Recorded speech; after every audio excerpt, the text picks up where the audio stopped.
Hello, welcome to All About Billings. We are a show dedicated to discovering the people that make Billings a great place to work and live.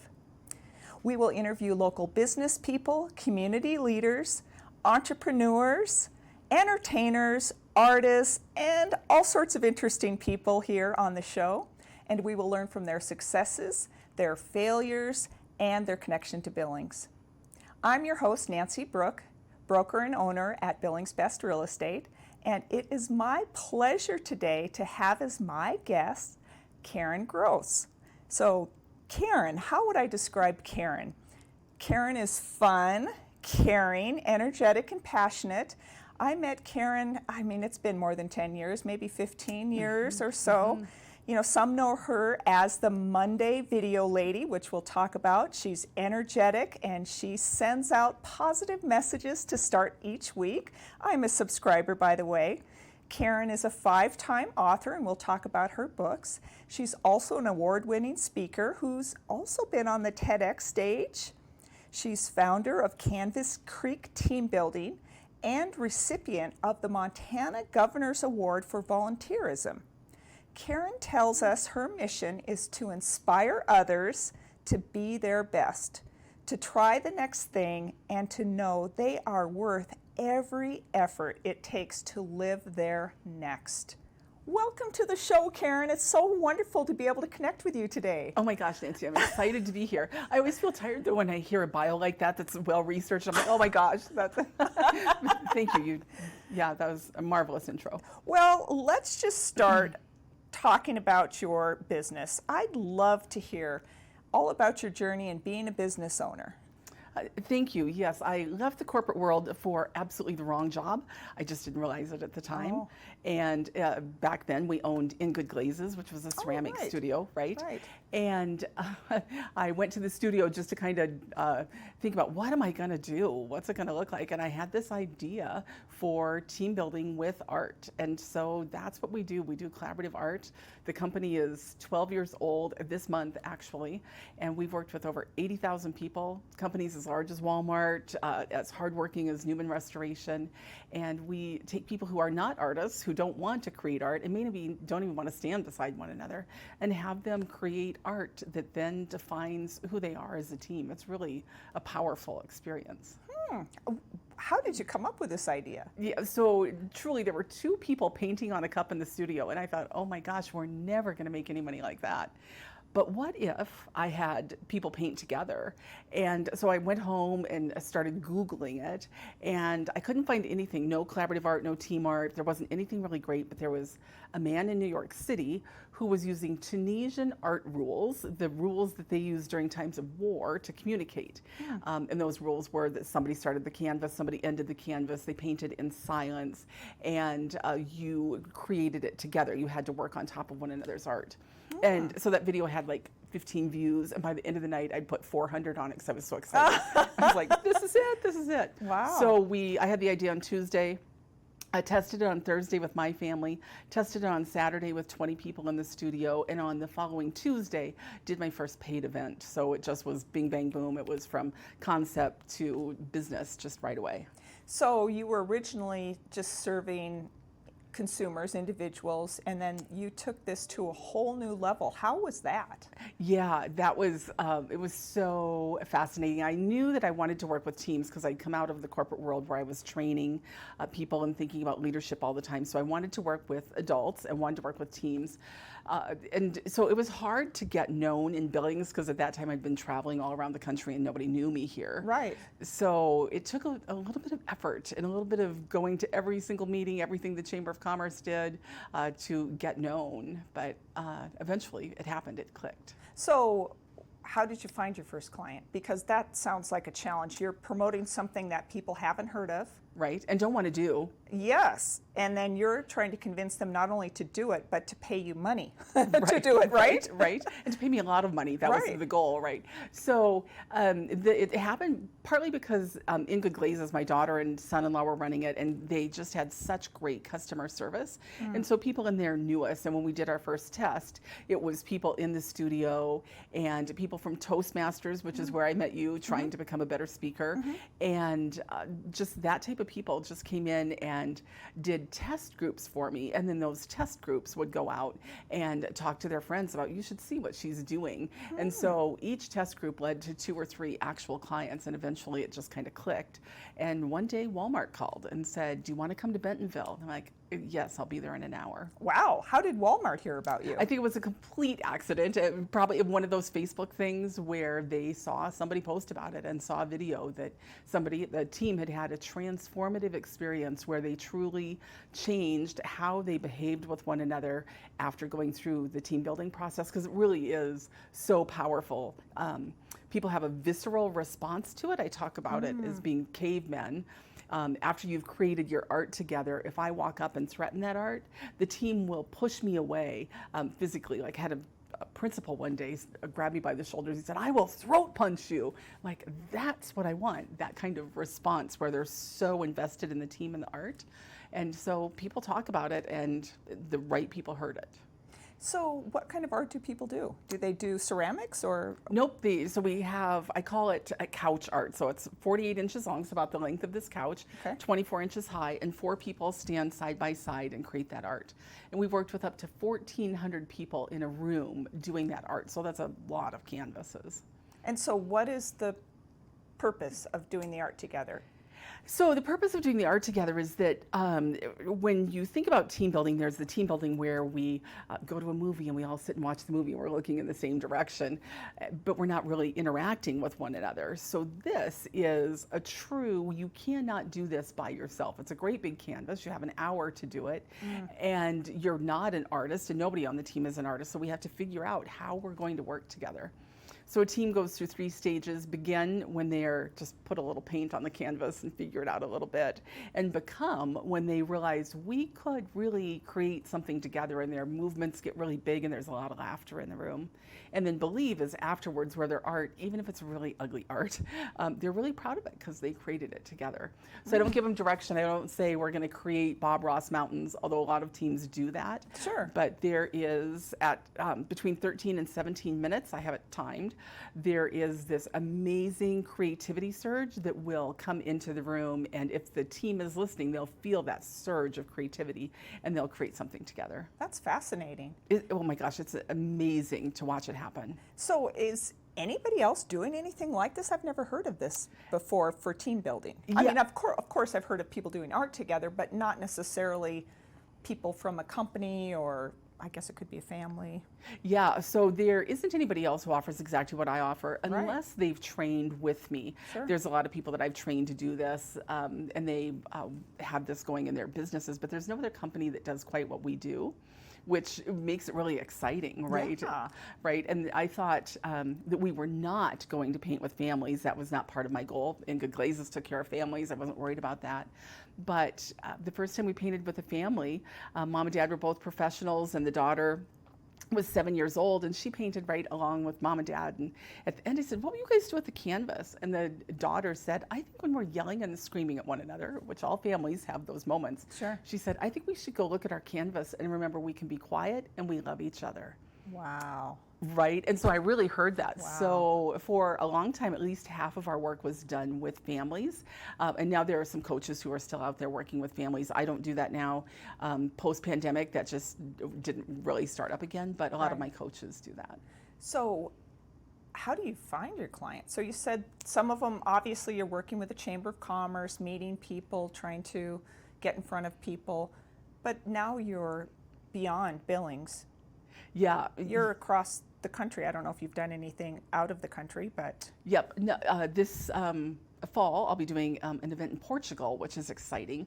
That will be Wow. my first international event. But yeah, so getting found outside of Billings is partly because I did have a network of people that I had trained in another company throughout the country. So some of them have called. LinkedIn really has been my place for finding people. And the Monday videos that I do, those go all over the nation. And every once in a while, somebody will call and say, I see you on that video. Let's talk about team building. that's neat. And you know, for those of you who haven't seen Karen's videos, they're just uplifting and fun, and she's just authentically herself. It's not like super polished and Hollywood produced. It's just Karen giving an inspiring message and really speaking from the heart. You caught it so well. Yeah. That's what I get from your videos. Yeah, it is a one-take wonder. If there's a mistake, there's a mistake. I just jump in front of the camera and say, this is what happened, this is what I'm thinking about, this is how you can use it. And I always end the video with, I'm really glad there's you, and to have a great week. And there are some people who watch these videos every week, and they have said, nobody else says that to me. Nobody else is glad that there's me in the world. And so that's why I put those out there, so that they know they're important. Wow. And so people they get a video from somebody else and then they maybe subscribe as well, and then you have a whole list of people. Yes, right. Yeah, we have a lot of people who watch them through the email. YouTube, we have a few on there and a few on Facebook, but truly the email is really, it goes out into people's email boxes, hits them at 6:30 in the morning every single Monday. And I always film them on a Monday. I don't film them on the Monday they see them, because that's awfully early in the morning.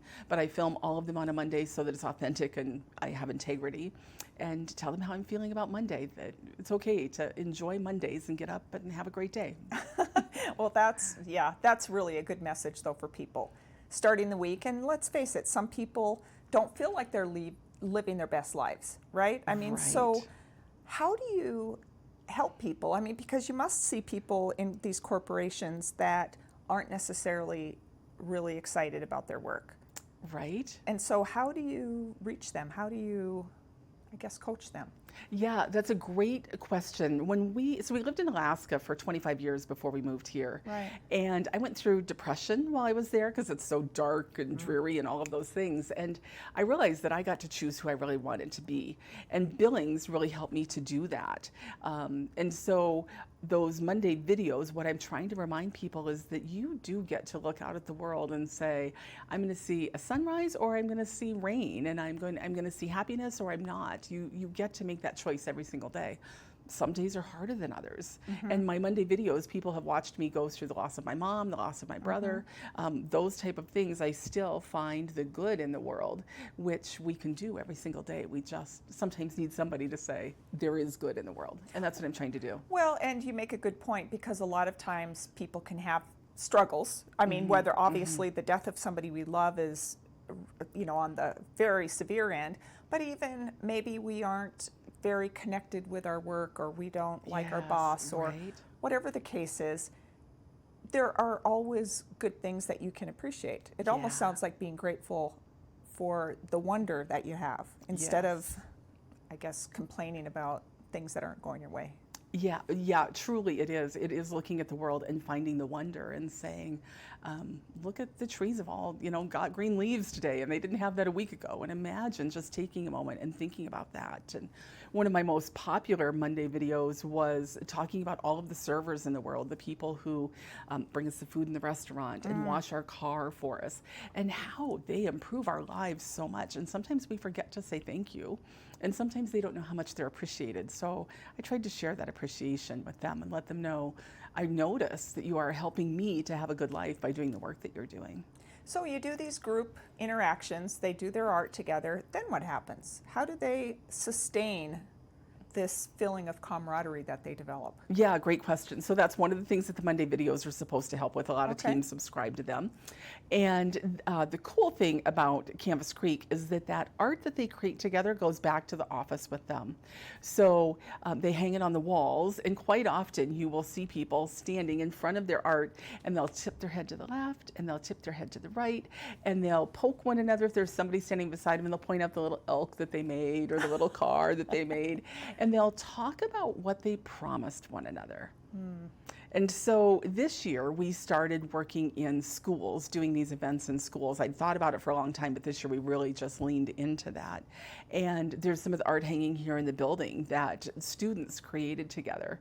And it's really cool to see that the students created the art. We had big conversations around it. How could we behave in our schools? What could we do to have a more positive environment? And the kids came up with something called leadership solutions.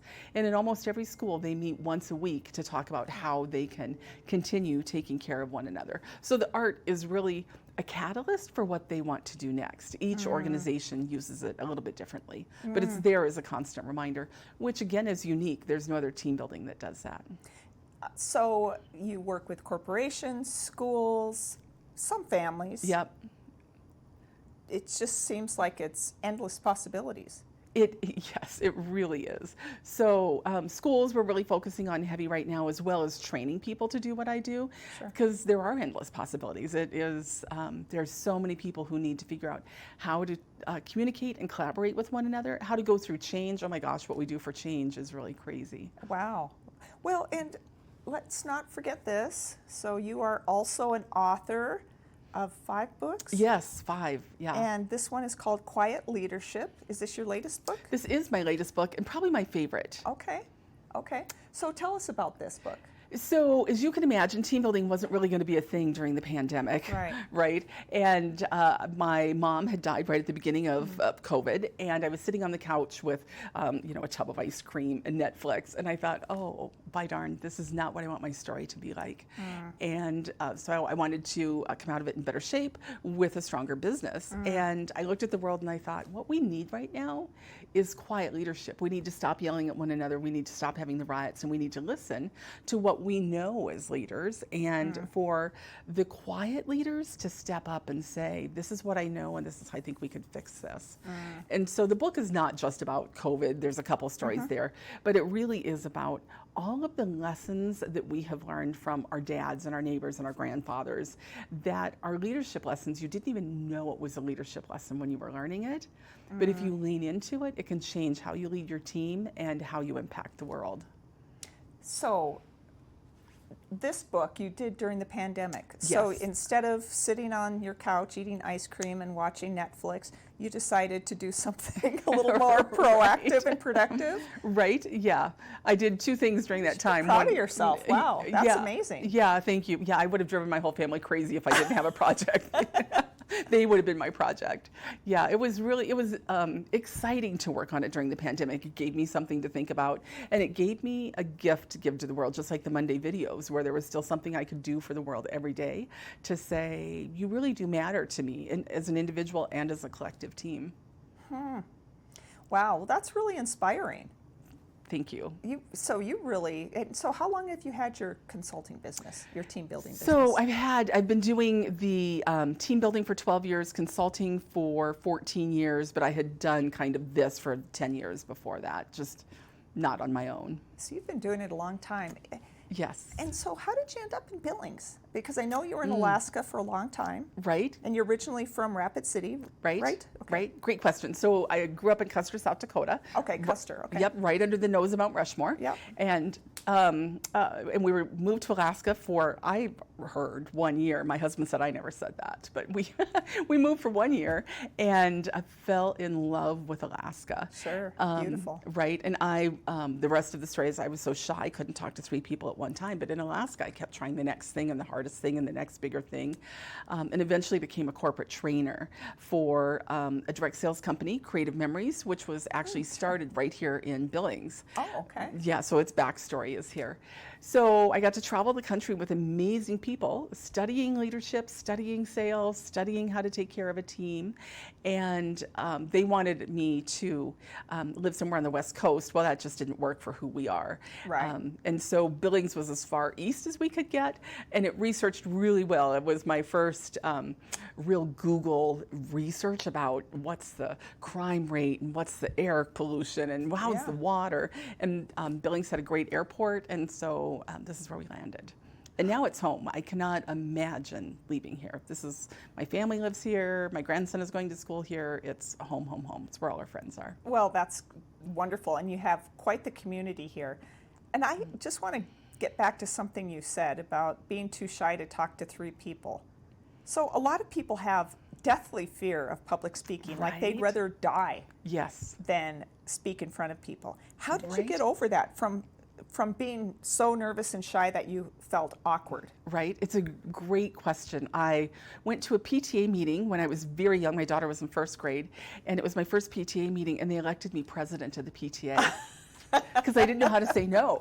And my father-in-law, who has a big boisterous voice, said that is going to be a stupid idea. That's not going to go well. But he introduced me to Toastmasters. And at Toastmasters, I went to my first meeting. I talk about this in Quiet Leadership, about the support I received there. I stood at the podium and I was gripping it so tight and I was crying. And now I know it was an anxiety attack, my first. And I had this anxiety attack standing in front of those people. And there were two men who were in three-piece suits because it was in a boardroom back in the day. And I was not very well off at the time, had a really bad haircut, but they each stood up just as if on cue and walked behind me and put their hands on my shoulder. And one of them whispered in my ear, "You can do this." Wow.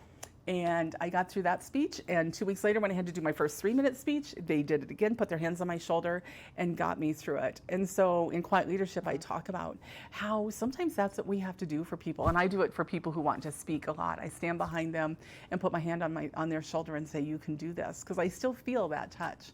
So that is what led me to be a speaker, is that doing something I didn't want to do, and then having Toastmasters have people in that community say, "You can do this." Can you imagine if you wouldn't have gotten over that fear? Because it's such an integral part of who you are in your business, and being able to communicate. It's just like, it would be just tragic if you hadn't have gotten over that fear. Yeah. Yeah. It really would have. And you know what else I admire about you is you do small actions incrementally bigger. You know, you just keep on, like your weekly videos. Every week you do one. Right. You do your speech, you do your next speech, you do your next group, you talk to somebody about your business. And that's really a lesson for all of us, is just being willing to take the next step. Yeah, I just started a new Facebook group called What's Next, because that was my fourth book, was What's Next. Right. And What's Next is exactly that, try the next hardest thing. And recently, I was headed to a conference and they said, "Hey, we chose you to do stand-up. Do you want to do stand-up?" And I was like, I know, that's what I was like, oh! And I clicked the box, but I thought they will never choose me. But they did. And I was actually terrified. I have not been terrified in a long time.